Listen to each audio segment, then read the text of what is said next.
Well, shalom there from here from Torah to the tribes. My name is Jose Passerell. I'm one of the hosts for this platform, which deals with the Melchizedek study group and subjects such as the covenants of promise. We deal with calendar, the prophecy, and so we love to share with all of you what Yahuwah has imparted in us, so for the edification of the body of Messiah. And I hope that a lot of these teachings have helped your growth in understanding and knowledge, and has helped you walk out your faith in a much deeper and serious and with more courage and valor and honor. Today, we're going to go ahead and go into a teaching of Yitro. So we're doing a Torah portion of Yitro, and it's a wonderful Torah portion. Yitro is the father-in-law of Moshe, and priest of Midian. He also was an advisor of Moshe. Here's also when the Israelites are called to go to the mountain.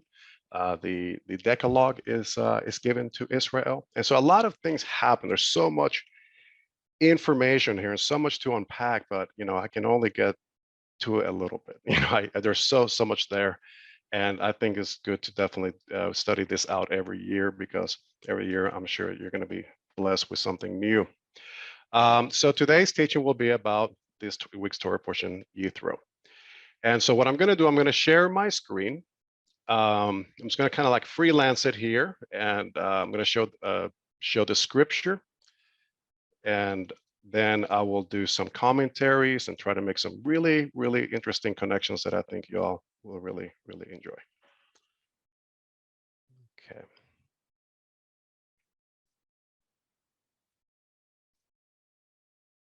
And please, if you have any questions, you please feel free to ask after the teaching. Okay. Can you all see that okay? Just thumbs up or? Yeah, this looks good, brother. Okay, awesome. Thank you. All right, so we are on Yitro, and it starts on Exodus 18. Make it a little bit bigger. Okay, I can do that somehow. Let me see here. Be happy to do that. Don't need, yeah, well, I kind of need that later. Okay. All right. Well, I hope this will make it. If not, you can just follow along with your Bible. This is just a New King James Version. It's pretty good. I like the scriptures. The True Name Edition is good. The Debar is good. Enjoy all of those. But anyhow, just for the sake of this teaching, we'll use the New King James. All right. So what we have here is this is when Jethro ends up meeting with Moshe, okay, and full of his counsel. So I'm going to go ahead and just I'm going to ask a volunteer to read up until verse 12. So from verse 1 to verse 12.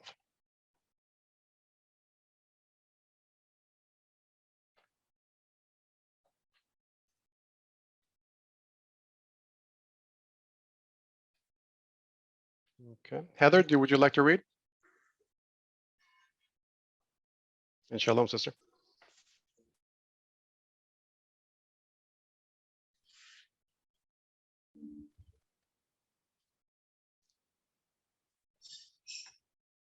Not sure if you can hear me. Or Don, would you like to read? Or Cameron? Yeah, I can read. Okay, go ahead, brother. Yeah. Cameron. Yeah, I read.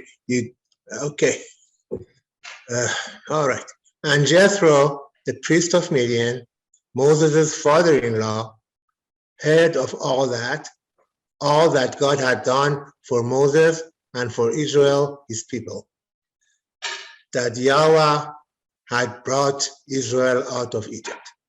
Then Yitro, Moses' father-in-law took Zipporah, Moses' wife, after he had sent her back with her 2 sons, of whom the name of one was Gershon, for he said, I have been a stranger in a foreign land. And the name of the other was Eliezer, for he said, the Elohim of my father was my help and delivered me from the sword of Pharaoh. And Jethro, Moses' father-in-law, came with his sons and his wife to Moses in the wilderness, where he had encamped at the mountain of God, Elohim, the mountain of Elohim. Now he said to Moses, I, your father-in-law Yitro, am coming to you with your wife and her 2 sons with her. So Moses went out to meet his father-in-law, bowed down and kissed him, and they asked each other about their well-being. And they went into the tent. And Moses told his father-in-law all that Yahuwah had done to Pharaoh and to the Egyptians for Israel's sake, all the hardship that had come upon them on the way, and how Yahweh had delivered them.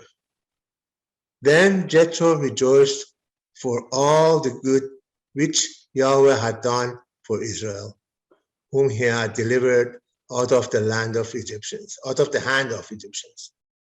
And Jethro said, Blessed be Yahweh, who had delivered you out of the hand of the Egyptians and out of the hand of Pharaoh, and who has delivered the people from under the hand of the Egyptians. Now I know that Yahweh is greater than all the gods, for in the very thing in which he has behaved proudly, he was above them. And so 12 also. Yes. Yeah, you can go up to 12, and then that'll be good right there. Then Yitro, Moses' father-in-law, took a burnt offering and other sacrifices to offer to Elohim, and Aaron came with all the elders of Israel to eat bread with Moses' father-in-law before Elohim. All right, excellent. So what are we looking at here? I mean, we're seeing some things that we kind of recognize, right? I mean, we see that there's a mountain of Yahuwah, right? The mountain of Yah. He's already there. Okay. And this is remember the chapter we're talking about. We're still in Exodus 18 here, and they're already at the mountain. Okay. Then we have verse 12. Jethro, actually, I'm actually able to see this. And Jethro, Moses' father-in-law, took a burnt offering sacrifices to Yahuwah, and Aaron came with the elders of Israel to eat bread with Moshe, his father-in-law, before Elohim. Wait a second, that sounds familiar too. And so it was on the next day, Moshe sat to judge the people, and the people stood before Moshe from morning until evening. Okay, so I'm going to try to break this down. There's more that I want to show you, but I wanted to go ahead and just understand that there are chronologicals and there's achronological, right? So we have a story being told with themes. Achronological, they're just showing you the themes, not necessarily a chronological event from one chapter to another. So what we're actually seeing here, we're actually seeing Aaron foreseeing things that happened during the covenant. And I'll explain. We're still in chapter 20. We're not 24 yet. We're still on 18. Okay. But let's see how this, we're going to be able to interlay and see how this comes about. Okay. And how this threads together quite nicely. Okay, I'm going to share some of my notes here. All right. So what we have here, we have Jethro, Moshe's father-in-law, took a burnt offering and offer sacrifices to Yahuwah. This, okay, right here, when he ate bread with Moses and before Yahuwah. Now, does anyone recall when Yahuwah came down from the mountain? When did Yahuwah come down from the mountain in Mount Sinai? When he came to the wilderness, out of the wilderness. No, when he came down to the mountain with fire and smoking and thundering. Oh, you talking about Moses? You said Yahuwah. You talking about Moses? Yeah, Yahuwah. When he met Yahuwah on the mountain. Oh, right. Yeah, Yahuwah came down to Moses. Yeah, okay. Right. So we see that actually happened. We see more of that in towards Exodus 19 and 20, correct? Because he told them to be ready after 2 days, and I will meet you at the mountain, but stay at the edge. So we have an event here that if you're for the regular reader may seem out of place. Wait a second. Well, why are we talking about this? This part happens way in the future. Well, let's go ahead and keep on reading, see if we can actually paste this together. We have, and so it was on the next day, okay, that Moshe sat to judge the people, and the people stood before Moshe from morning until evening. So what happened here? Yeah, so it was after this next day, after there was a meal with Yahuwah, there was a meal with the elders of Israel and Moshe, that the next day is when Moshe sat and started judging the people. Okay, we're talking about a kingdom of priests, talking about a Melchizedek kingdom of priests. Okay, there was already an establishment of priesthood that was already being organized and ministered before the Levitical priesthood. This is pre-Levitical. Okay, so how do we know how to today be able to walk this out as priests? Well, this chapter 18 is going to give us so much information about the assembly of the saints according to under the order of Melchizedek. So we have verse 14. So when Moshe's father-in-law saw all that he did for the people, he said, "What is this thing that you are doing to the people? Why do you do it? Why do it alone? Sit, and all the people stand before you from morning until evening." Okay, so Jethro is observing what's happening here. All right, and let me go ahead and share my notes here so y'all can read them also. Okay, so I'll keep reading. "And I judge between one and another, and I make known the statutes of Elohim and his laws." We're already talking about statutes and laws, and we're not even in the 20th chapter of Exodus. He's already teaching people the law, the commandments. Wait a second, how? Well, we'll find out. We're going to get closer and closer to this. So on verse 7, so we have verse. I have a quick 7, question. Is this before the golden calf reach? Yes. Okay, got it. Okay, thank you. Yes. All right. So I'm going to go ahead and start here on. Okay, so now we are on verse 17. So Moshe, father-in-law, said to him, "The thing that you do is not good." Okay. Now, both you and this people are with you will surely wear yourselves out, for this is too much for you. You are not able to perform it by yourself. Okay. Listen to now my voice. I will give you counsel, and Elohim will be with you. Stand before Elohim for the people, so that you may bring the difficulties to Yahuwah, or to Elohim. So this word right here, meaning too heavy. Okay. And if you remember when this expression was also used, I'll explain, and it'll probably bring back after you're reading this portion. The word kaved, H3750, means too heavy. It alludes back to when Moshe's hands were held up by Aaron, and Hur, while Yahusha prevailed against Amalek. Now, if you recall, Yitro had heard from Moshe the battle against Amalek and victory against Egypt. So because of this reasoning, Yahuwah revealed that Moshe needed help delegating his obligation to judges, just like the hands needed help by others if he was going to be victorious.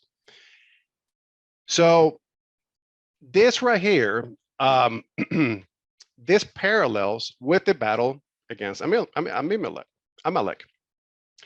His hands were up. He needed help, just like Yitro recognizes that Moshe, he said, this is too heavy for you. Your hands are too heavy. Okay. But what's beautiful about this is that if you look at in the beginning of this chapter, Moshe told Jethro all about the things that went on, all about the Exodus and delivering them and him keeping him a shepherd. He knew all of this. He even knew about the fight with Amalek or the Amelikites. Okay, so we go here to let's see, Exodus 18:19. I hope you all are tracking with me in here because this is very, very good. There's good stuff here. Very important. So we have, listen to my voice. I will give you counsel. O Elohim will be with you. Stand before Elohim for the people so that you may bring the difficulties to Elohim. So here we have, listen to my voice. Listen to my voice, which in Hebrew is Shema Bikoli. And it reads and this is from right here. This is from Genesis, okay? And thy seed shall all the nations of the earth be blessed because thou hast obeyed my voice. This same phrase in Hebrew, Shema Bokili, Yitro spoke out the same words that were spoken to Abraham when the angel of Yahuwah came to him a second time. And this phrase was a reminder of the promise that Yahuwah made to Abraham. This showed that Moshe honored his father-in-law, and where do we hear this again about honoring the father and mother? Well, we hear it again on the 10 Commandments, or the 10 words given at Mount Sinai. Okay, so we continue. So what I'm actually also trying to prove here is that there are parallels between Moses basically meeting with Yitro and also the battle with the Amalekites. Okay, so there's a lot of contrast but similarities there, and I'm going to go over a few of those here in just a moment. Okay, so we're going to go ahead and go to the next one here. Now we'll go back to, so Moses' father-in-law said to him, the thing that you do is not good. Okay, both of you and these people are with you surely will wear yourselves out, for this thing is too much for you. Okay, so here we have the word kaved, too heavy, alludes back when Moshe's hands were held by Aaron and Hur, while Joshua prevailed against Amalek. If you recall, Jethro heard from Moses the battle against Amalek and victory against Egypt. So because of this reasoning, Yahuwah revealed that Moses needed help delegating his obligations to the judges, just like the hands needed help by others if he was going to be victorious. So what part of this being in covenant, being part of this Melchizedek priesthood, it's about putting captains over captains. It's about receiving the help, because Yahuwah will give you work. But if he gives you a talent, he will give you, and you do great with that, you double it, he will give you cities. Okay, so we see this even shown in Yahushua's parable, how kingdom is, the parable is about the kingdom, but he also alludes to what? To the things of old, the mysteries of old that we now are digging through the scripture and discovering them, right? So we are now on Exodus 18, 20.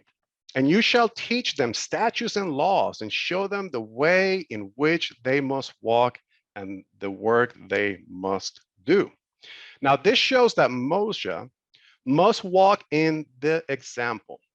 Show them the way in which they must walk. Et ha-derek yaluk va. This is a wonderful scripture that reveals how Yahushua was given Yahuwah's commandments to teach the nations of Israel. He, just like Moshe, Yahushua, just like Moshe, was given the commandments to teach, and he ended up delegating them to his different disciples, just like Moshe is doing. As you recall, Yahushua sent out 70. Luke 10:1, just like there are 70 elders called to cover this delegation. 70 elders plus the 2 sons of Aaron. And if you recall, even I think there are some translations that said that there's 72, but either way, it matches, because if you go to the mountain, it was 70 elders plus Aaron, Moses, and the 2 sons. So even if it was 72 and 70, but if you look at, I think the Luke to the Masoretic or the Greek, it's actually 70, the more contemporary one. So at the covenant confirming meal, we have 70 elders for his disciples. They were chosen to teach them to obey all that I have commanded you, says Yahushua, and surely I am with you always, even till the end of age. This is so like prophetic what Moshe here did, because he's a reflection of what Yahushua ended up doing perfectly. He ended up choosing the same amount of people. He actually gave them the same commandments that were given from the mountain to the people. Just like Yahushua, I am the good news. Go ahead and tell them all the things that I command you to tell them. He delegated his work, just like he delegated his work for us to do. Okay, so this is where we're at today. Okay, so I mean, I am so excited because Yahuwah is just amazing how he just reveals and just keeps revealing. Okay. Now, I also wanted to mention, I'm going to go ahead and go.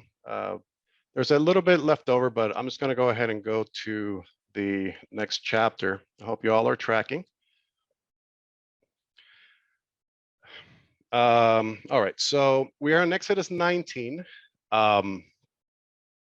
now. So in the 3rd month, after the children of Israel had gone out of the land of Egypt on the same day, they came to the wilderness of Sinai, for they departed from Rephidim, had come to the wilderness of Sinai, and camped in the wilderness. So Israel camped there before the mountain. Okay, but in 18, they were already in the mountain. So how can this be? They're just leaving now. They're saying that they're on their way there, but they're already there. So you see, chapter 18, okay, I see this chronologically. It's beyond chapter 19. At least that's what I'm understanding. By the events that I've already shown you plenty of verses to prove that. And then we have Moshe went up to Elohim and to Yahuwah and called him from the mountain, saying, you shall say to the house of Jacob and tell the children of Israel, you have seen what I've done to the Egyptians.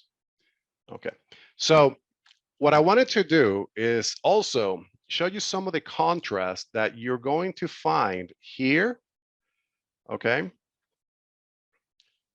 you're going to find you're going to find on last Torah portion on chapter 17 when the war with I'll put it there real quick, so you know, the Amelikites. Okay, oops, sorry, one more. So because you're going to see some really interesting contrasts that are also seen. One is about war and one is about peace. Okay, so what we have here is the victory over the Amalekites, and then we have the shalom that Yitro brings to Moshe, his father-in-law. Now, this Torah portion provides many connections that draw our attention to the text, as they are very similar, but yet contrasting situations that happened during the battle against the Amalekites. And when Yitro came to give Moshe advice. Okay, now in the context of the battle of against Amalek. The root word for battle, laham, meaning fighting, was repeated mentioned on Exodus 17, 8, 9, and 10. Okay, fought. Okay, fight, fought. So it's 3 times. It's about fighting words, you know, and we're in this chapter. Whereas Jethro story begins and ends with the words of peace or well-being, shalom, on Exodus 18, 7 and 23. Okay. Well-being. Okay. And peace, shalom. So we have that. And I'm not going to go back and forth, but I'll just read it out and you can look it up on your own time if you like. And so we have in the story of Amalek story, we have Moshe choosing man for war. Okay. On Exodus 17:9. In Jethro's story, he chooses man to dispense justice, able man, such as fear of Elohim, men of truth, hating covetousness. Exodus 18, 21 and 25. These were types of men selected before the Levitical priesthood that were ordained. Okay, before the Levitical priesthood was ordained. This was a different ordination altogether. So these characteristics that Yitro advised Moshe were needed to establish the priesthood under the covenant, not under the book of the law. Now, the kingdom of priests that Yahuwah and Moshe were organized. This is the kingdom of priests that they were actually organizing. When Amalek came to Moshe, sit on this rock and pray victory for the battle, 17:12. And when Jethro comes to Moshe, sit to judge the people, 18:13. So there again, you have the contrast and allusions to both. And now in the first story, Moshe, hands grow heavy. And on the second, he's told that the burden of deciding dispute amongst the people is too heavy for him. So you see, Yitro made the connection based on the story that Moshe had already told him. And he said, well, it's too heavy for you, so you need help. You need to delegate. You got way too much in your hand. You can handle the bigger problems. You can appoint judges to handle the smaller problems. Okay. So it's very it's very awesome that you, I mean, I wanted to also show here that there on Exodus 24, okay, we see here, we see the 70 elders plus 4 people. We have Aaron, Nabu, Moshe, Abihu, right? If you were to take the ones that would be appointed to disperse the Torah, well, you would have also, you know, about 72 if you think about it, okay? Because you have your high priest, you have you know, Moshe, and then you have here the burnt offering that Yethro was offering, okay? And the sacrifice of peace offering, same exact wordage. And then you have the nobles of the children of Israel.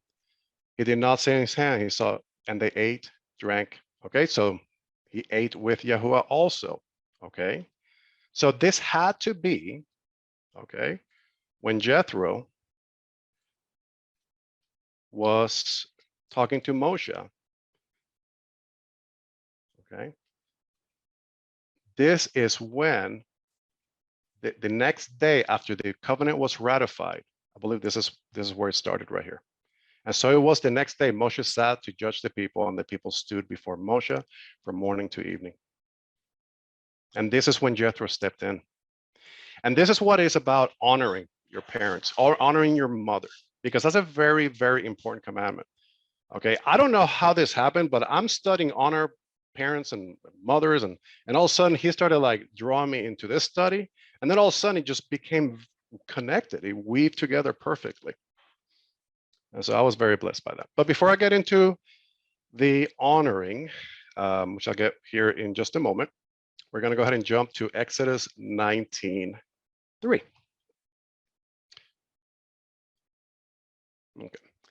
So we have, and Moshe went up to Elohim, and Yahuwah called him from the mountain, saying, thus you shall say to the house of Jacob, and tell the children of Israel, you have seen what I did to the Egyptians, and how I bore you in eagle's wings, and brought you to myself. Okay, and this is the portion right there that I just read. Now, Yahuwah uses this phrase, I bore you on eagle's wings, to symbolize his fatherly protection by carrying the children of Israel above the land of the enemy. As we know, Yahuwah's divinely does things in cycles, right? In cyclical ways. So we see this again when Israel is carried into safety on the final day. Revelation 12:14. But a woman was given 2 wings of a great eagle, that she might fly into the wilderness, to her place, where she is nourished for a time and a half a time, for the presence of the serpent. Here, the woman represents Israel during the end times. And when the 2 wings she is given shelter in the wilderness. There, she will be protected and hidden from the serpent or the dragon, who is seeking to destroy her. So this end time provision is an important one, the wings, that, to say the least, as it will shelter us, guard us from Satan, the serpent of old. On Moses' ascension to the mountain, he was reminded how Yahuwah bore Israel out of Egypt on eagle's wings. Later, this deliverance was expressed by David in Psalms 91, recalling Yahuwah's loving commitment to deliver and protect the children of Israel as they were being brought towards the promised land, but not before, be taken to the mountain, just like we're taken to the mountain, where one can learn and practice and live out the Torah instructions that prepares each one of us for the wilderness. Psalms 91, he that dwells in the secret place of the Most High shall abide under the shadow of the Almighty. I will say of Yahuwah, he is my refuge and my fortress. My Elohim, in him will I trust. Surely he shall deliver you from the trap of the hunter and from the destructive pestilence. He shall cover you with his feathers, and under his wings shall you trust. His truth shall be your shield and armor. You shall no longer be afraid for terror by night, nor arrows that fly by day, nor the pestilence that walks in darkness, nor for the destruction that it ravages at noonday. 1,000 shall fall at your side, and 10,000 at the right hand, but it not come near you. Okay, so he protects his chosen people, just like he did with Ruth, to shelter under the eagle's wings as she lived as an Israelite. Ruth 2:12. May Yahuwah repay your work, and may you receive rich reward from Yahuwah, the Elohim of Israel, under whose wings you have taken refuge. Okay, because her people are Naomi's people. Her Elohim is Naomi's people's Elohim. So we have the echadness already happening under Yahusha, under the Father. You have protection for as long as what? You are being led to be sanctified through covenant. Just like the dragon tried to destroy Yahuwah's chosen priest out of Egypt, okay, through the Amelikites. The end time saints will persevere through the protection of Yahuwah, as they are called to be carried out on eagle's wings. Now, Yahusha was letting Jerusalem know that he, being the protector, was denied even before he came down from heaven in the likeness of man. Oh, Jerusalem, Jerusalem, the one who kills the prophets and stones those who are sent to her. How often have I wanted to gather you children together as hen gathers her chicks under her wings, but you were not willing. What generation is he talking about? When did this division and this division of they don't want to walk in oneness with Elohim happen? Yahuwah just talking about he's the God. He was always present with Israel the whole time.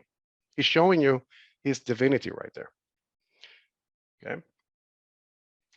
Now, now we're going to talk about, because we're talking about here, there is an honor that we understand that is a very important commandment, which is the fifth commandment, right?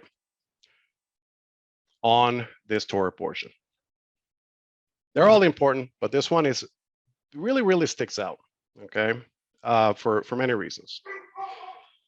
But this fifth commandment is part of our covenant, of course, and it helps us delineate that Yahuwah wanted us to submit to our parents at an early age. But just at an early age or always? Well, I'd like to know, because is this commandment just for children, or is this commandment for future generations, or is this really designed for even the elderly? That's a question. Are we supposed to really take care of our mothers and fathers when they get really old? So these are things that we ponder, right? How far do we take this commandment? And how far is this commandment supposed to help us endure? Because there's a promise attached to it, but there's also a curse to it. It's the only commandment with a limited curse, but it has a blessing. It's a blessing that it covers all commandments. And I believe that it has to do with, if you honor your father and your mother, then you're already walking in a divine, righteous way that Yahuwah has already set you apart for. Now, the Hebrew word to honor is kabed. It also means to be heavy, suggesting that a commandment is for the people to give weight to. Okay, to your parents, it's like giving weight to the things they say, to the things they do. It should be heavy in your life. You should be paying attention to what they're doing. Okay, to regard them as if they are very worthy and of high value. Okay, that is what honor, kabed, means in Hebrew. Now, one aspect of honoring is respect, which includes obedience to parents. Now, to honor in this context also means to submit appropriately to authority. On the other hand, some also disagree with this, and they define it to relay that the Torah expresses the following: obedience is not the center of what this means. Honor, I think it's beyond that. It's beyond, because it can require obedience to honor your parents, but it can also require other things. Leviticus 19:3, each of you must respect or revere his mother and his father, or mother and father. And you must keep the Shabbats. I am Yahuwah your Elohim. I mean, he just picked two very important commandments, and he wanted to let you know that these are very important. Now, these are the sages and the rabbinic scholars that share their opinion regarding the subject. You can see that sometimes they add a little bit too much into their traditional ways of extending their Torah understanding on this. And it can also be a stumbling block, as we know in Yahushua's day, when he actually had to reprove some of the those who were trying to teach Torah, but yet were putting the traditions above the commandments of the Father, even when regarding honoring their parent, their father and mother. Now we have, I would have to disagree with some of these rabbis or rabbinic scholars that conviction to insert a lot of philosophy that demand more regulations and restrictions that may prohibit someone to completely fulfill, to adhere to honoring their father and mother commandment. I'll give you an example and this is taken from a source, R. Abraham Hirsch, Jacob Einstead, Githel Teshuvah. So also if, quote, so also if a person wants to pray in a synagogue, when prayers are offered with greater devotion, he may do so even against his parents. Okay, now there are Jewish rabbis that want to expand their own cultural traditions to the Torah and can impede the growth of the believer. If a parent doesn't allow their child to pray, of course that is bad. But if they are told that they can't go to a synagogue, or in case of a Christian church, maybe a Christian to go to a Christian church, then they would maybe a good reason why maybe their parents are not letting them go, right? Now, if they want to pray, they can pray at home. That's an option. Okay, so see, it can, if you start getting adding, and I think the Talmud and the Mishnah, there's a lot of additional commandments that are added on that they think is complementing Torah, but sometimes it becomes a stumbling block because it starts leading you a different direction. Because they come from traditions. Okay. Now we see a great example here is in Matthew 15, and this is Yahusha. And he answered to those there. He said, "Why do you also transgress the commandments of Elohim because of your tradition? For Elohim commanded, saying, honor your father and your mother, and he who curses his father or mother, let him put to death.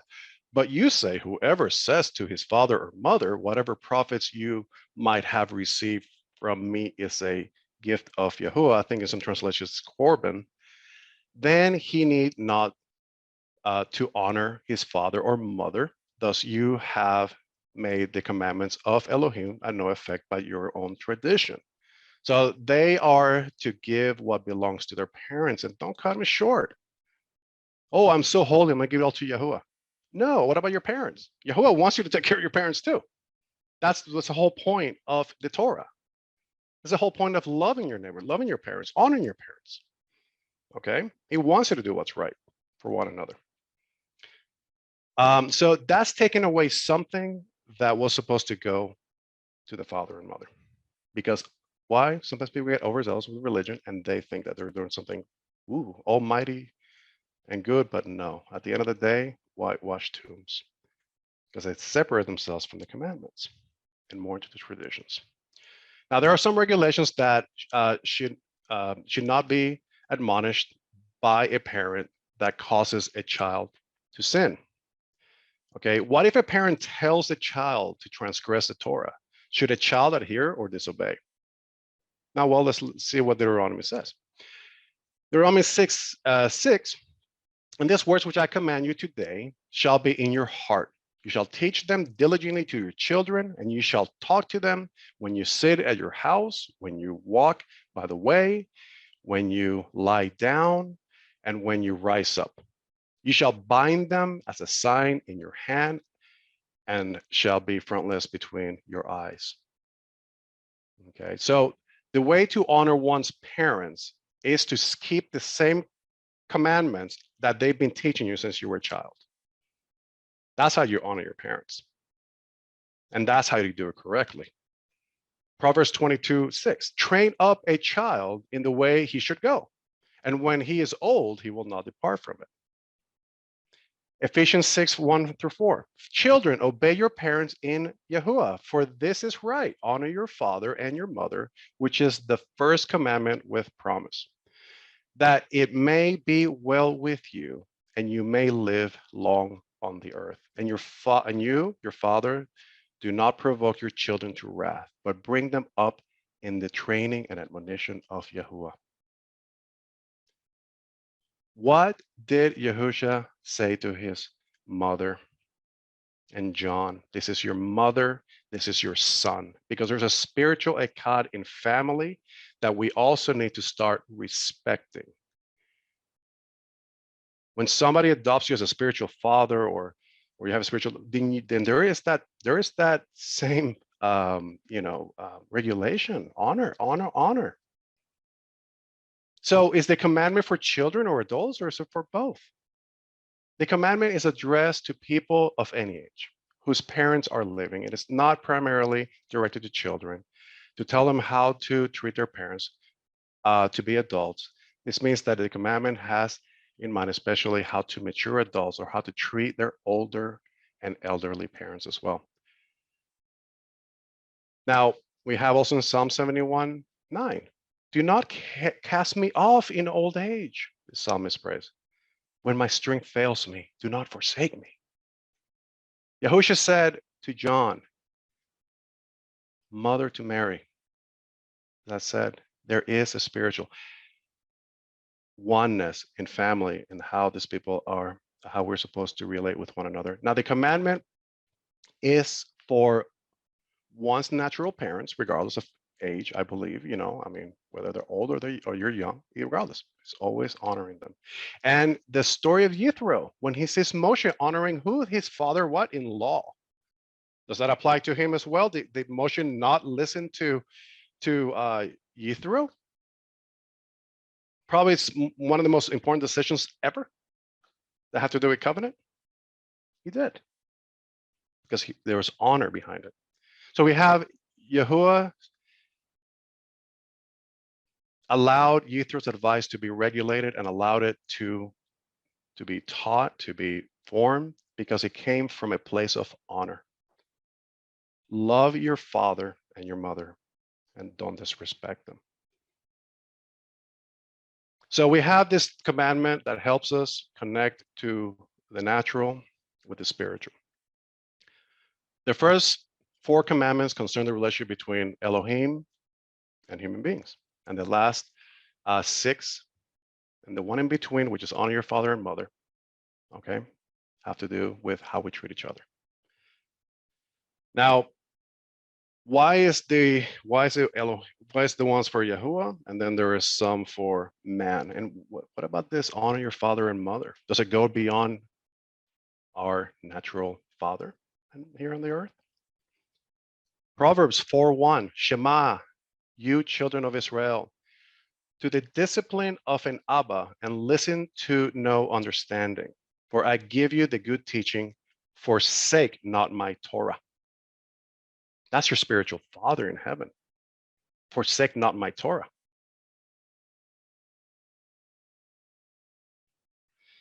Then, of course, we have this commandment that comes with a curse. Now, none of the covenant commandments come with a curse attached, but this one has a limited one. But it also has a blessing. One who curses his father or mother shall be put to death. The Hebrew word curse here is kalal, also means to be light. So instead of like putting weight or heaviness, like the opposite, like honor, you're making light of the situation. Not that big of a deal. So the thrust of the Torah teaching is clear.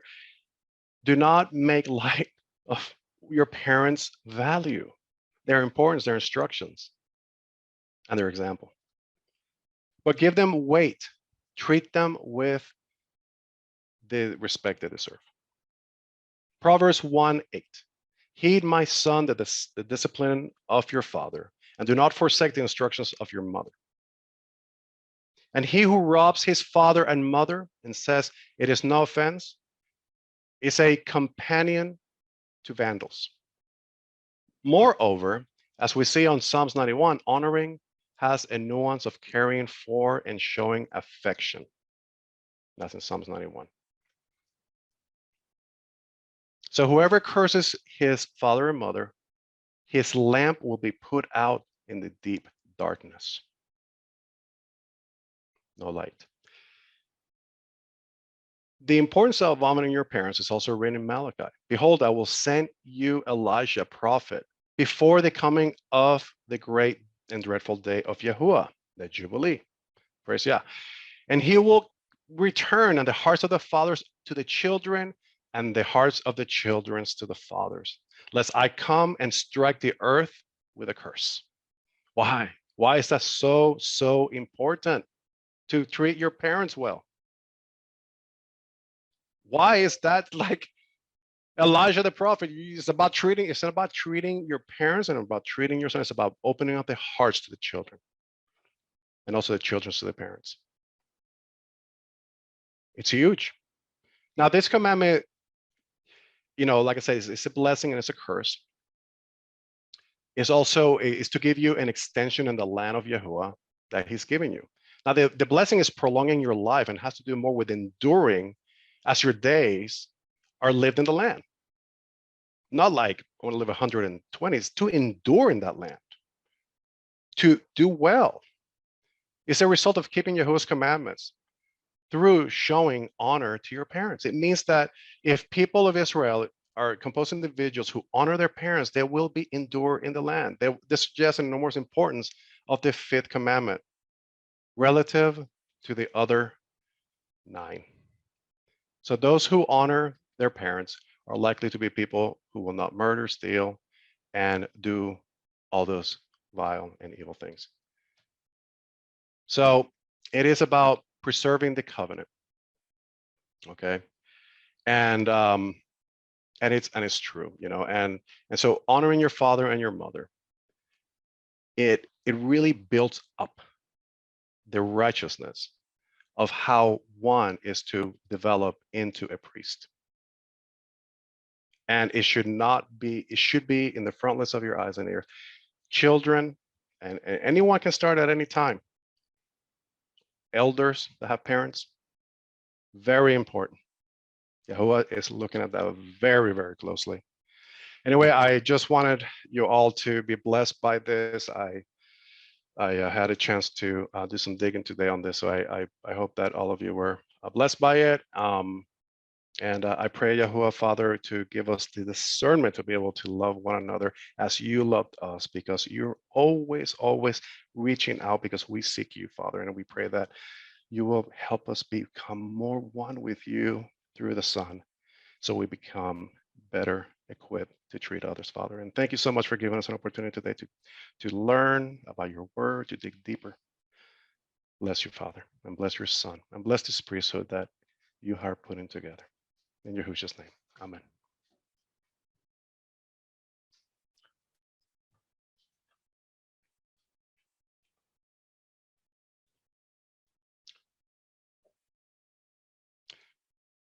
Okay.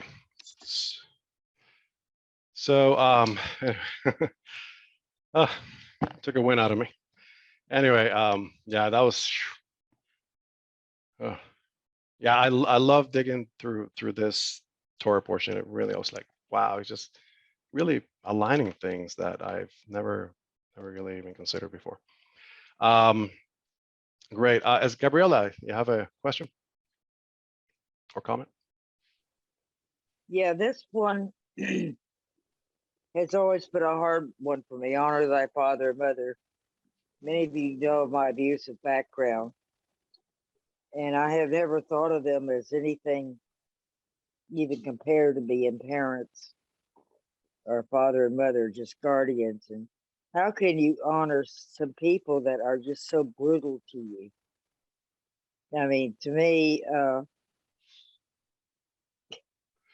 I think Yahweh gives me some kind of waiver or something on this, because of all what I went through as a child.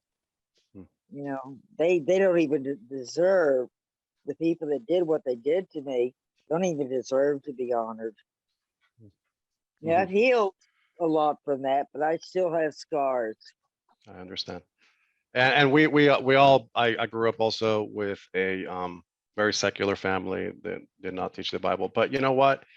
I honor My problem my is I honor it's Gabriela. I think honor, it can also be shown by how you walk your life, because that's honoring them. You don't have to call them every day or anything, but once in a while, I mean, just to see how you're doing, because it is that light that helps build bridges, and it is that light, that kindness that we're really looking to form, even with the strangers. Okay, they may be strangers to the Torah, they may be strangers to being kind, but you know what? We are to still preach. You didn't say pick and choose. You said go well, see, I don't and even go have and but you walk your walk, and that would be a way to honor them. I understand. If you can, you can. I understand.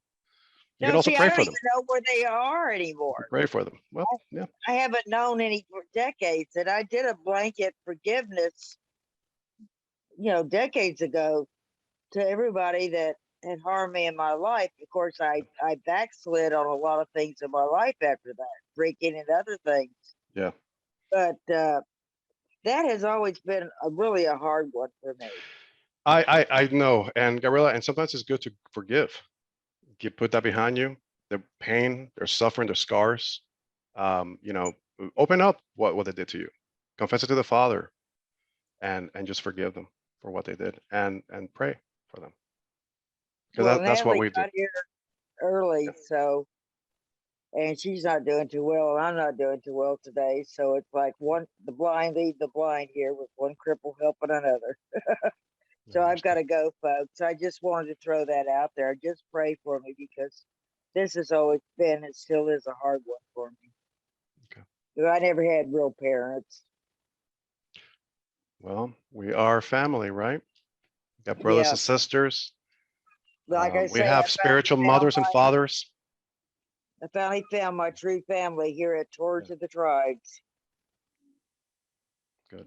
Okay, Good. I gotta go. Bless you all. Hallelujah. Thank you Hallelujah. for All right. Thank you for sharing, sister. Cameron, brother. Yes, I'm sorry that she left, but I think it is what I'm going to say will help everybody. When it says honor your father and mother, it's not a like if you want to. There is no if you don't honor your father and mother, or you can't, or your heart is a little bit hard. Guess what's going to happen? It's going to affect your life. Mm. Like even if they've been the worst of worst, doesn't matter. Forgive. That's what you have to do. You have to forgive and honor. And if they are dead, you do that between yourself and Abba. You take it to him. You really have a repentant and forgiving heart. And I had to do that with my dad. Not I was bad to him. He wasn't bad to me.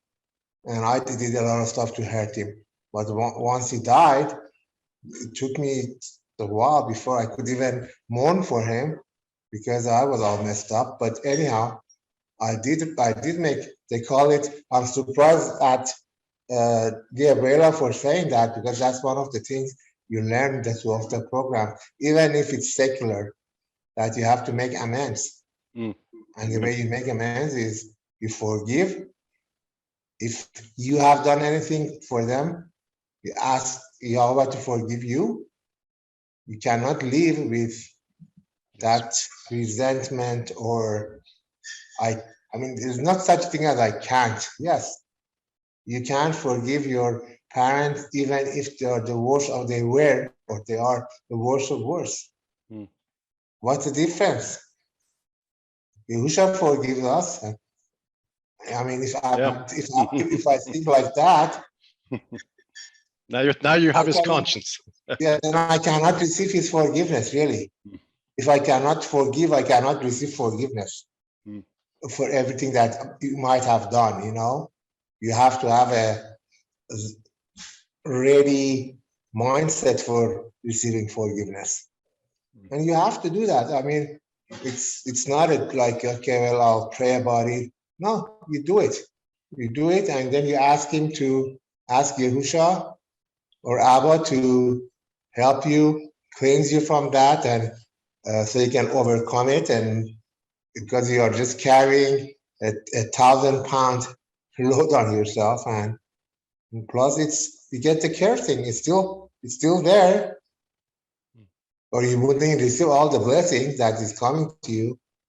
So anyhow, yeah, that's I know a lot of people. I know a lot of people, even in our assembly, have had issues with their parent, either dad or mom or both, and that is not healthy at all. That you cannot have a joyful, happy life if you're carrying all those resentment and anger and whatever it is. You're right. If Yahusha can forgive a sinner like me, he can forgive anybody else. So anyhow, yeah, it's sad that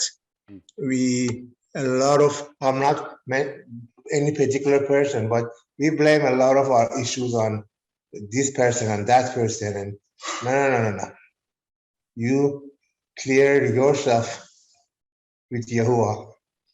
And if possible, you make amends, ask for forgiveness, and you go on. Why do you carry? Why do you need to carry this extra burden? Well, that was Yahushua said. He said, "Learn of me, because you can put your burdens upon me because he cares about you." So we have to do that. We have to learn to do that. I have to learn to do that. Mm. I still have some anger or resentments about some people in my life, and I'm preaching to myself, not to anybody else. I mean, and everybody else. So we need to do that. We need to do that. Thank you, brother. Absolutely. It's that's right. If we don't have mercy on others, he will not have mercy on us, and I think it applies with forgiveness too. Brother Don. Yeah, shalom. Yeah, I was thinking about the Torah portion, the one that Matthew did at Shabbat was erased accidentally. So I was watching the other one with it, more, I guess, more focused on the regular one, the 2015 one he did this week. But I was watching it with the Passover teaching from 2018, the one turning back to the image of Elohim. Matthew talked about Yah's mercy and judgment, right? The Passover, of course. Yah's mercy and judgment only allows us to come to the blood of sprinkling. And I was thinking about what Cameron was just saying. That's a good word, brother. I appreciate that word you just said, because we have to forgive. And it's an act. We have to forgive and forget. We can't. It's like Matthew was teaching in his last couple of teachings last couple of weeks ago about holding on to the now. If we're living in the past, we can't hold on to the now. As only as we hold on to the now, we only have right now. All we have is right now together. And what Yah is doing in our hearts when he's revealing to us right now for the future. And we plan our future based on that. And we still got to pay our taxes. Yeah. But I'm talking about as far as Yah's word. But it says Matthew said the word is a sword that elevates us.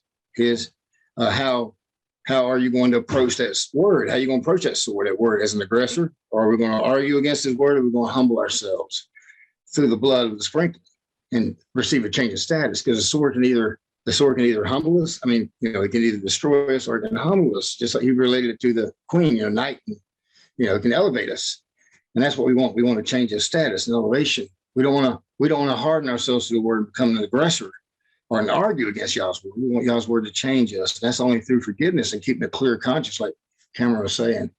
If I've offended anyone, I ask you to forgive me, because that's the only way only the clean in heart will see Elohim. The only way to keep our hearts clean is to keep our conscience clear. And the only way to keep our conscience clear is to stay free of offenses. If we offended anyone, we have to forgive. And if anyone's offended us, we need to go to them and say, hey, you offended me, and make it right. Because only face to face can we get things straight. That's the difference. That's the difference between the Hebrews. They come face to face. Men and women are the only one that come intimately face to face. And the species, all the beasts do it backwards. We come face to face. We don't do it backwards. We don't try to hide and try to go backwards. We don't try to hide from God, try to hide everything from God, and come to him with a smile. We come to God face to face and reveal, and whisper. He let him whisper to us, and we reveal those things to us and receive forgiveness and mercy and love, and that's what it's all about. Thank you, Brother Cameron. That was a good word, Brother Jose. Yeah, no, thank you. And who just said, I prefer mercy, not sacrifice, and that's he teaches us to have more mercy on others, and because we want the same treatment, we want others to also treat us with mercy eventually as well, if ever needed. I mean, definitely want Yahuwah to treat us with mercy. I don't know where we'll be without it. But yeah, if forgiving is important. It heals the wound, and it leaves maybe an unseen scar. So that's important. Mary.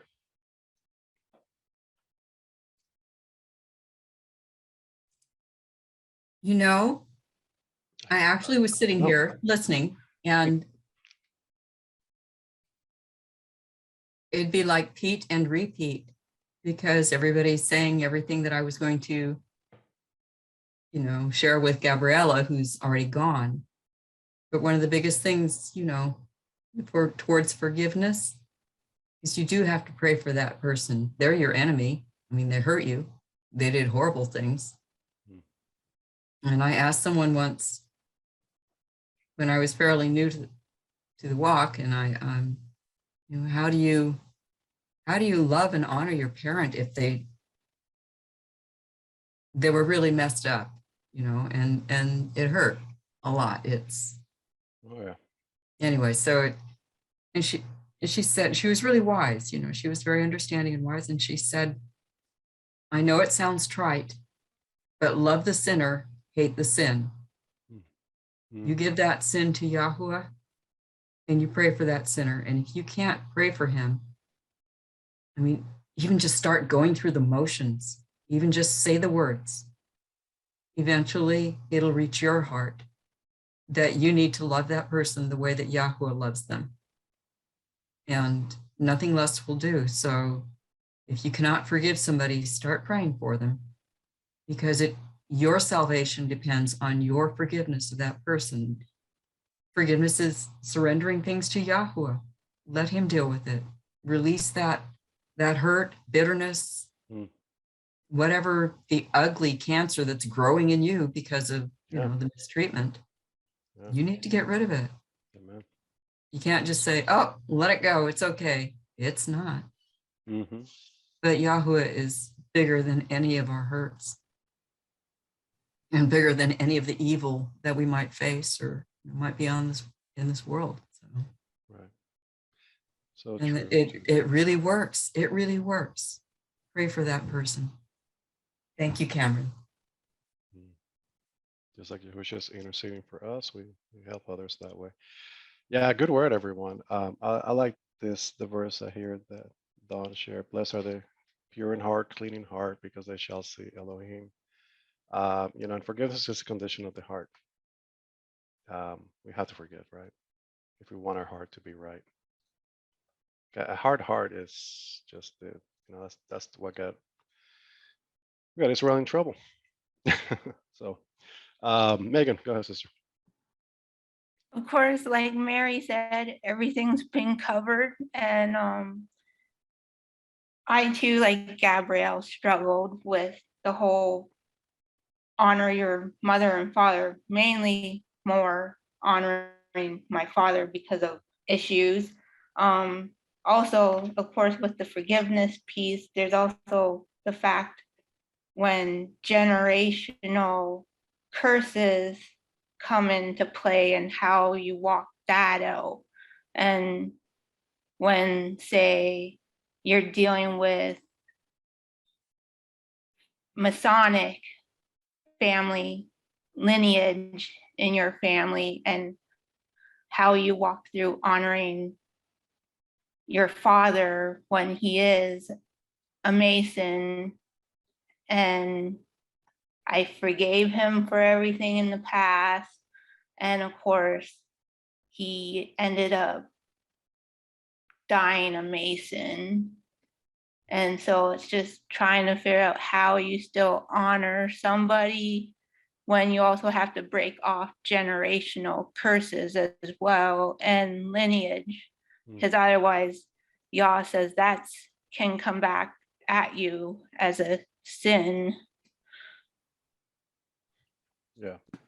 Only if you commit that sin. It can be not just because it's generational sin doesn't necessarily mean that you're going to sin against it, but it can easily be passed down to the third and fourth generation, and then you got to make teshuvah. But as far as us, I mean, we are born again. We are now children of Elohim. We have a new family. We have a spiritual family. It's been replaced, and we still want to show the good fruits of those who still need to receive that message. I think once we enter into this covenant, we're adopted children. Now we're adopted, and so now we inherit the family of Elohim because we're born from above. And that's where for me now, to honor my father, I honor my father Yahuwah in heaven and walk out his statutes and commandments. And that's how I show honoring my father, because otherwise I've practically have been in that fatherless category for so long. And that was a struggle, trying to get through all the father damage stuff and trying to figure out Yahuwah as father. But now I hold, like, my strong hand is held on to Yahuwah as my father, and I'm his child. So that's how I walk out honoring him. Right. Amen. Yeah, that's right. That's right. And absolutely, his ways are higher than our ways, and he is righteous in all his ways, and that is our example, right? Yahushua is our example. who we need to be as priests, just like Moshe was the way, the example. Yahushua is the example how we need to be able to walk this out. But he wants those things to prolong through our family generations, because he want that fulfillment of the promise of the multiplicity of the seed to the promises and the inheritance of Abraham, through Abraham. You know, the Torah is made for us to be fruitful, multiply, right? So these things apply for, of course, our immediate family. But if you have a parent that raises you not in Torah, but yet you are convicted to keep Torah, you be dishonoring them to do anything criminal against it. So I think even you may have parents that you want to honor. We don't just do what they say, because it could lead us astray. But if we are, convicted by the word and we don't depart from it, then we'll be protected. It doesn't, and that's what it is. I mean, we all come from different backgrounds, and I understand the situation. I know others that have gone through that. And even my father, I just found out not long ago when I did some research that he belonged to a club that was attached to the founder was a Freemason. But I didn't know that. I don't know how many contractual agreements and all kinds of things were made that could really pass on a curse into. I had to renounce any agreements or anything that could have been passed on to me. But these are things that and not knowing, and when you are part of that world system, you don't, some people are just negligent to it. They don't know. Now, I don't know. I mean, I wasn't there to actually visualize what kind of agreements he made and all that. I'm just saying, just in case that was done, can't say, I don't want to bear false witness, because I didn't actually see him do it. But I know the club, and I know the attachments that club had. And I know good things don't happen when you're in meetings in some of those places. So, or at least with the discernment that Yahuwah has allowed us to receive. But yeah, so yeah, it's about walking it out, and about having just being with family. And that doesn't mean that I'm going to mistreat my natural family. I'm going to treat them with with the way I walk. I want to walk in honoring them by the way I walk, and I can only do that by imitating Yahushua and following the commandments. And I know I'll be honoring them. I know I'll be honoring them by doing that. So, all right. And Cameron, brother? Yes, I'm going to be frank, because that's what I need to be. I feel a lot of resistance about the Fifth Commandment. I do, and I don't blame anybody. Don't get me wrong. I understand that some of us have gone through really hard childhood or whatever with our family or parents, and yeah, but it's still a command. I mean, yeah, of course we have to honor our Abba in heaven, our Father in heaven. I mean, but when you look at the structure of the commandments, the 10 commandments, the first 3 has to do strictly with Yahuwah. The 4th one, I would say also, because Shabbat is a part of that. The first and the most important thing in our relationship with other human beings, whether they are in the family of Yahweh together or not, is that honor your father and mother. To me, it's more important than don't lie, don't cheat, don't commit adultery, and all of those things. And the reason I say that is because, as you said it, but you mentioned it, brother. That's the only commandment that has a negative consequences if you break it. The penalty for dishonoring your father or mother under the law is stoning to death. It's that important. Now, what the way I see it is, and I know that because I've experienced that, unless you be able to say and mean in your heart that you're forgiving them. And if you can't, you need to pray about it. You need to read the word. You need to ask Yah to help you. Because as long as you carry your past with you, you're not going to be able to have a future, you're not going to have a revelation much in the future because you're still living in your past. The past belongs to the past. It's gone. You have to let it go too. I have to let it go. I still, unfortunately, remind myself of my past. And sometimes I'm even like, yeah, I used to do this, I used to do that, but no.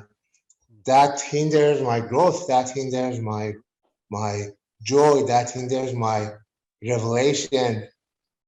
It really does. And you, all of you, I'm sure if you think about it, you cannot carry that burden with you. It's hard. It's very hard. And I know, I don't want to mention them, quite a few of our brothers and sisters in our assembly that are having problem with that. I personally have that issue or have had that issue with my brother. And even though I said that in my heart that I forgive, but there's still that resentment in there. I mean, he's hindered my life in many ways, but I have to let that go. If not, unfortunately, my growth will be hindered. And yes, we are a new creation. We are in the family of Yah. We are brothers and sisters, and that's wonderful. That's why we need each other. That's why my hope is that most of us or all of us would learn to come out and share or whatever that we have had in the past that like been shouldn't have been a part of our life. Let's just say that you have to come out and you have to confess it. You have to ask people to pray for you. And Sister Megan said something that I really love. What she said. You wanna like let go of the resentments, let go of the past. You pray for that person. You cannot pray for the same person and have resentment. It's impossible. Try it, because once you pray, you pass from the fleshly, solely part of our being, which that's all the feelings and all the resentment and everything comes from. You get in a spiritual realm, and that's when we should operate with all the time. We don't sometimes we fall, but because we are human beings, we have flesh and we have thoughts and we have this and we have that, but the more we learn to operate from that spiritual realm to the power of the Ruach, there is what says God, I mean, Elohim or Yahuwah is love. That's what he is. That's his character. Well, he is also holy, and he's also, punishes sin. That's not taken care of course. But when you operate in the Ruach, when you are letting go of your flesh and the spirit command your soul. That's what we learned actually in the teaching from Levi and Matthew before. And then your soul control your body. That's when you can experience all those things that Yah wants us to. And it takes work. It's hard. It hurts. But we have to do it. We have to. If we want to experience the life full of joy and full of power and everything else, unless we can let go of the past as much as we can, and then whatever comes to us. I mean, I'm still remembering, or the Ruach is reminding me of things that I had done many years ago. I wouldn't even think about it. What do? I say, yeah, Abba, forgive me for that. I did that. Thank you for bringing it to my mind, because it was an unconfessed sin, and that's also hinders my growth or whatever it is. I'm just learning that, to be honest with you. I'm learning. I mean, I knew about the structure and how, but now I'm learning what does it mean. And actually, everybody that was in that study with Levy, which was based on Matthew's teachings, tell me that, it's an eye opener, because sometimes we operate out of flesh, let's just say, or we let our flesh direct us, and that there is nothing good. That's what Paul said, right? Nothing good in my flesh. So, just it's a walk, and every day we have to take a step forward and get closer and closer to what Yahusha wants us to be and what we're going to be toward eternity. So it's a cleansing process, learning process.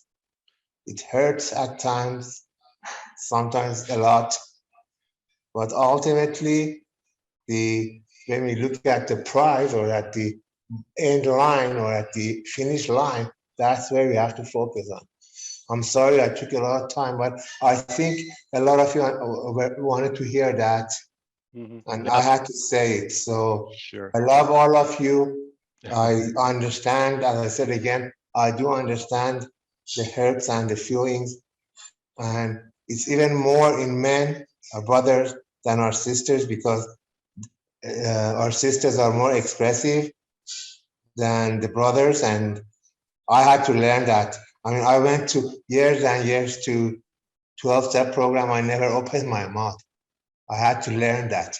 So it's not weakness. It's not something that as brothers or the men in our group, we have to learn that. That's why we have the brothers group. We have the Shabbat fellowship.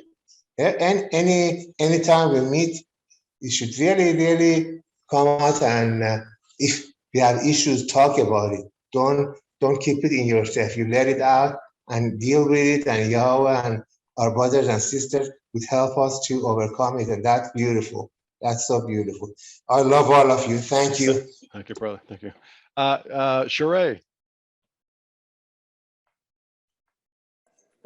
Yeah, shalom. Shalom, sister. Cameron talked a lot, so I was wondering maybe I He was speaking for the both of you. Yeah. So I just wanted to share. I mean, praise Yah. I didn't have the perfect parents, but they're wonderful parents. I mean, I love them till the day they passed away, and I'm glad that I could honor them as much as I could. But there was someone in my past when I was very young that hurt me a lot, took advantage of my innocence and love, and just being how do you say it, naive kind of thing, because I was young. I mean, growing up in Iran as a teenager, we were very sheltered, so we grew up pretty naive. I found out about people being gay or all kinds of stuff, when in my 20s, really. We had no idea there were such things. Anyway, so this person really hurt me, really probably changed the course of my life. I could have been married much younger, in my 20s, had kids. And throughout the years that I was single, I was wondered, and in my heart, I would ask, Yah, how could it be that someone that, has hurt me so much, that he could, this person could be so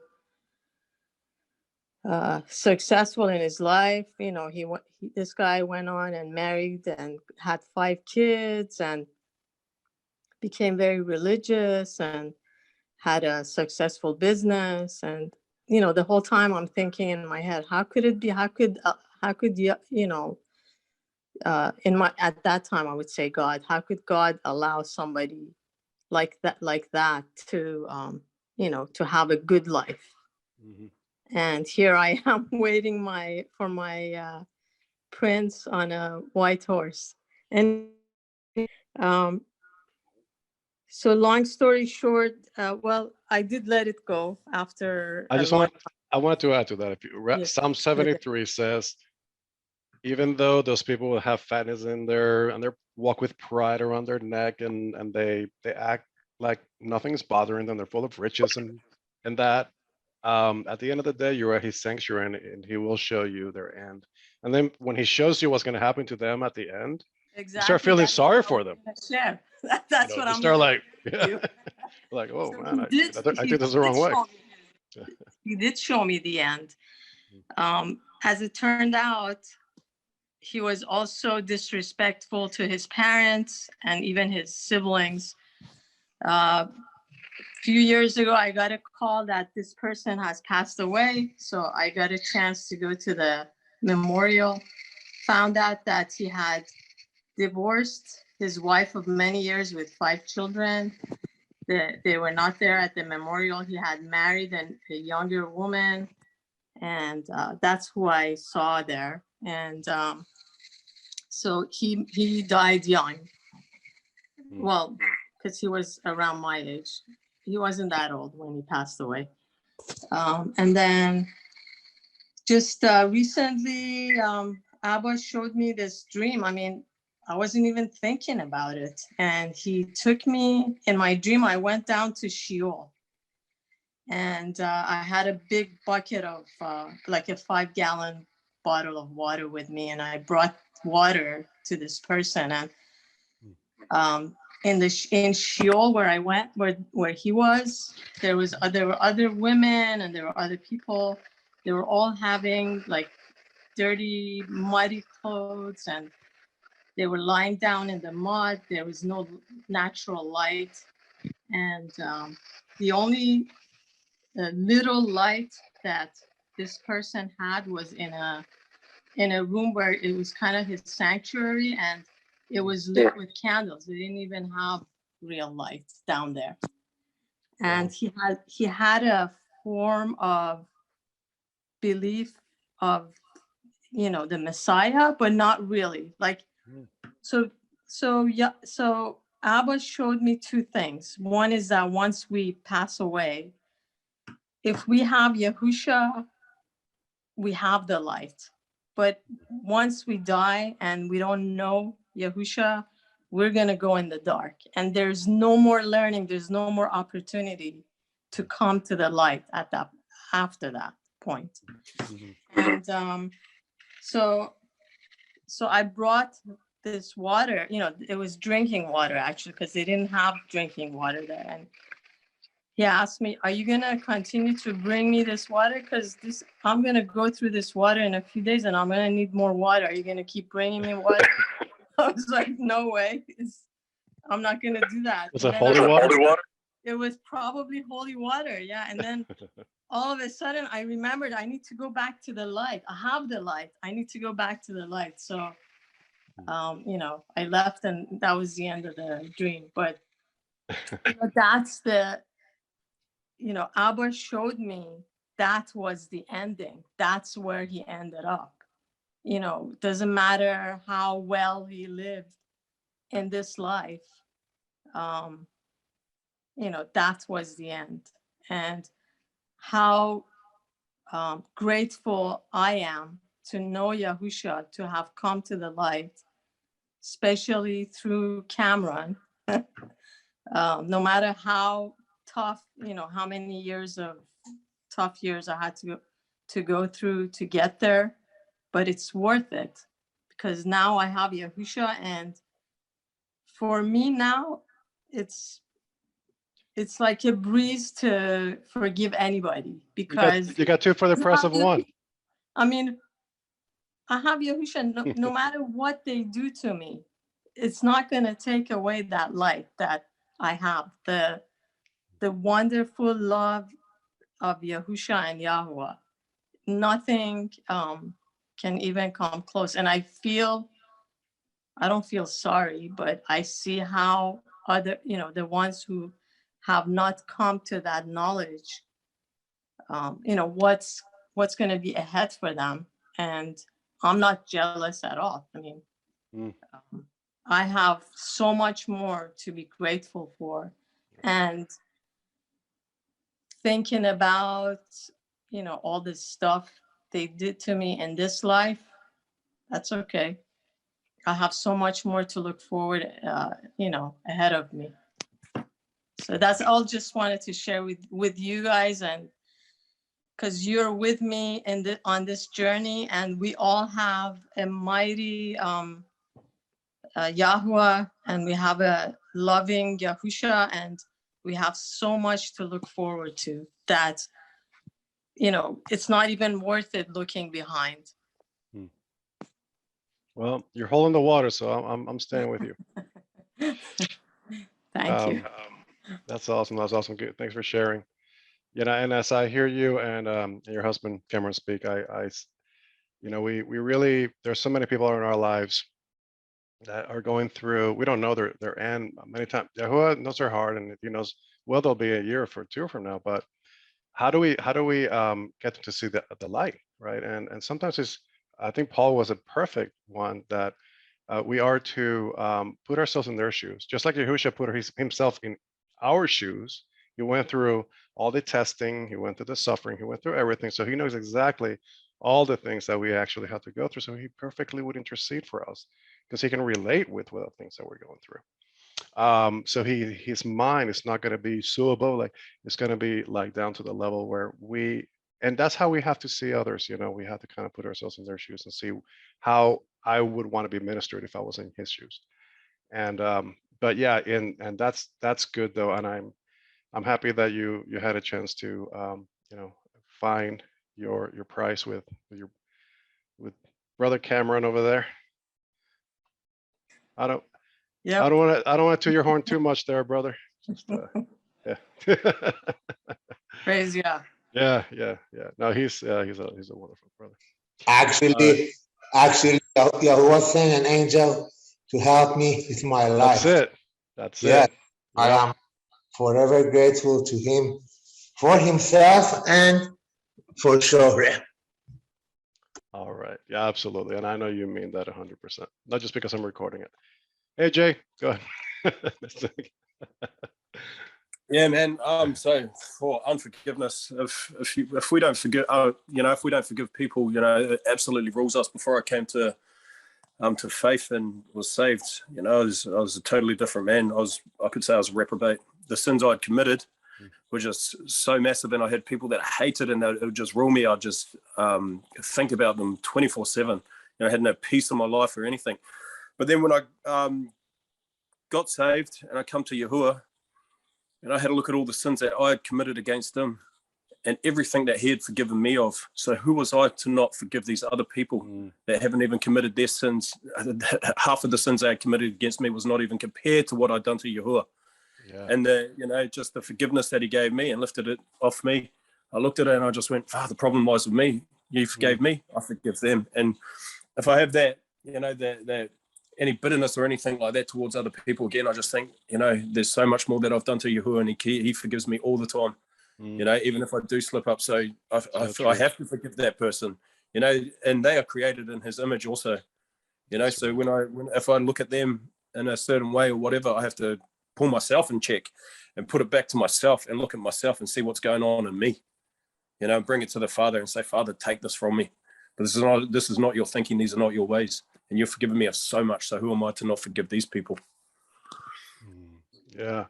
And how much your Father loves you is just so deep and so amazing. How long suffering has been with us. I sometimes just start just wandering off into my past, and I start thinking of things that I never even asked for forgiveness. things that I've done. I'm like, I never asked forgiveness for that. All of a sudden I'm praying, I'm sorry for, even though it happened, 20 years ago, but it's still like something that I had to get out of me because I didn't really, and these are things, I mean, and how can you be cleansed until of all of that until you actually confess from your heart and to him, for him Yeah, the one that can absolutely. do all the cleansing. Yeah, so true. And we want that for others too, right? For sure. And we don't, we want them to be forgiven. We want them to be out of his love and mercy to be led to Yahusha and be saved. Yeah, for sure. Thank you, Yeah. brother. Yeah, good word. Lynn. Great word, great stories, Hmm. building each other's up in our most holy faith. I would just like to share in the journey that I've been allowed to walk about honoring my natural mother and dad. They weren't perfect, neither am I. And as a young adult having children, I realized that I was being given tools to nurture my children. And as I learned to do that, I saw in myself some things that I didn't like what my parents had done, yet realizing that they had tools and used the only tools that they knew and were aware. So that's when I began to forgive them for what they didn't know, what Yeshua said on the stake. And Stephen cried out when he was being stoned. When we realize that honor is a person's position in our life, I see it as our parents really came together and gave us life to live here on earth. And I think where Paul brings that out is in Ephesians 6, where he says, honor your mother and your father, so it will go well with you. Mhm. So as we do that, it paves the way for how we live forward.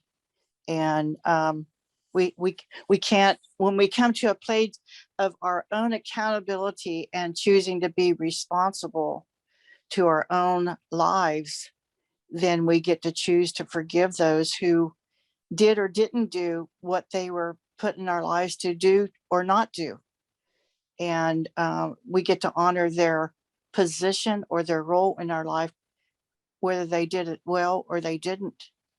And I've gotten to walk with many people that come off the street and people coming off of a lot of addictions. We had a home in California, and 99% of them didn't know anything about Yeshua or Jesus Christ in the day, but they did honor their father and mother. They knew instinctively that they needed to honor their father and mother. And the same way that I've been able to work in prison ministry, there's many men that I got to share with, and they share with me that boy, they really honored their mother, even if the father wasn't in their scene. They honored their mother because they knew that she gave them life. So yeah, it's a journey, and the more we release the pain of the past and forgive, the more it goes well for us and forward. And it is a promise. It is a promise. Thank you. I liked how you really brought out of Jethro, bringing it forward into Yeshua, what he did with his disciples. It was a good note. Thanks. Yeah, no. Thank you. Precious to the Most High. Awesome. Thank you for sharing. Thank you. Roger. Yeah, I just wanted to share, even though I came out of the church, Yah had his hand on me. There's a lot of things like Matthew I didn't see that I agreed with, But first of all, I'm just blessed because I didn't know my father. He left before I was old enough to remember him. But years later, my oldest brother and I, we found him and able to make contact with him. And praise Yah, he came to faith before he passed away. So I have a eternity to make up for it, you know. So I'm kind of blessed like that. But years ago, I had a youth group, and we started with one kid who his father was an alcoholic and he died, and his grandmother had to raise him because the mother just couldn't handle things, and she just kind of lost it, you know. So we had this kid came, and when I got to know him, he started inviting some of his friends. And within 6 months, we had 12 kids from this one neighborhood coming. And out of these 12 kids, we had a girl whose father was abusive, and her older sister drank when she got pregnant, and she had a baby that was born with fetal alcohol syndrome. And this 13-year-old girl that was coming to the group, whenever she came home from school, her mother had to work because the father wasn't there. And so when she came home from school, she had to watch that little kid. And so she had to wear, I want to say she had to wear a lot of baggage that she shouldn't have had to wear as a young little girl, you know. Another lady across the street from that house, she was involved with prostitution, and her four kids were coming. And when I got to share with all these kids, I had a young lady in the church that come to help me, because a lot of times when you have to counsel, you don't want to be girls with men. You want to have a woman to be able to counsel with, you know. But I came to this conclusion after so many, all this time. The one thing that went through my heart deeply was when I tried to come up with an answer for how to tell these kids how to get over the hurt that they had. And all these kids were coming because they were looking for help, you know. When I had an answer for them, the only thing I could come up with is to tell them to look at Yeshua, because no one suffered more than he did, you know. And by his stripes, we are healed. And he came unto his own received him not. And you mentioned that verse about how I have gathered you as chicks, as a hen would.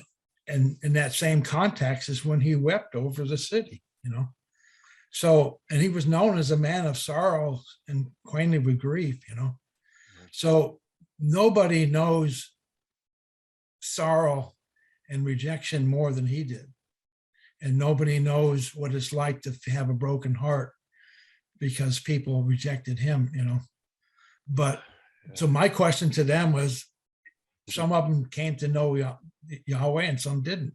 So when they did, all I could do is to take them to the place where they could read in the scriptures about Yeshua and say, look, you need to look at what he did for us, you know, and to say that this is God, this is, I was in the church and I called him Jesus and God and all that, but I was going to say that Yahuwah, what he did for us, you can look at him and not only is he there to, by his stripes we are healed, we have physical healing, but we have emotional healing too. And when my dad came to know Yahuwah, it was like a healing for me, because the guy who I didn't know was like, I just barely got to know him, but I'm going to know him in a different light than what I did here, you know.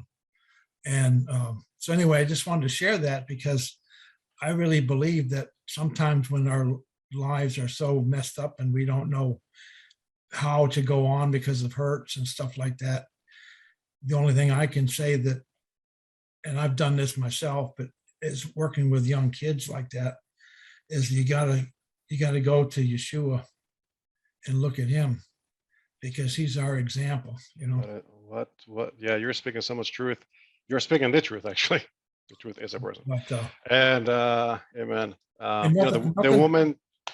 Yeah, nothing takes the place of reading the scriptures yourself and letting Yahweh tell you what it is, you know, and let him give you that. Yeah, and you grow that relationship Ruach, you know? with the Father, and you don't reject the gift he's giving you, and that is a counselor, a friendship, and a cut and a healer that is with you no matter what. Someone No, on that the loves other to hand, forgive and has mercy. yeah, no, on the other hand, if you a normal, I mean, I grew up as a child of the 60s and 70s. I mean, everybody thought Leave It to Beaver was the classic family, you know. Are you showing your age now? But anyway, what I was going to say is that when you look at that, if you look at a family structure the way y'all designed it, you know, yeah, that at that point, he even tells us, I think in Proverbs, he tells us about that a youngster who rejects who disobeys his parents the way is like, was it the eagles will come and pick their eyes out, you know, because it's a form of decay, spiritual decay. And that's what birds do. They pick out your eyes to see if you're alive and not at all, you know, before they eat the flesh, you know. Yes. So he was saying if Yeah. you have rebellious kids, that sometimes that can be like a sign of decay, you know. And you have to go but you know, as we're in an age that's hard for us to understand because we grew up in an age when families are so messed up, it's hard to understand the family unit the way God designed it now. But I guess you got to go back and read Exodus, because when they came out of Egypt, there was a family structure there that was a lot different than what we know today, you know.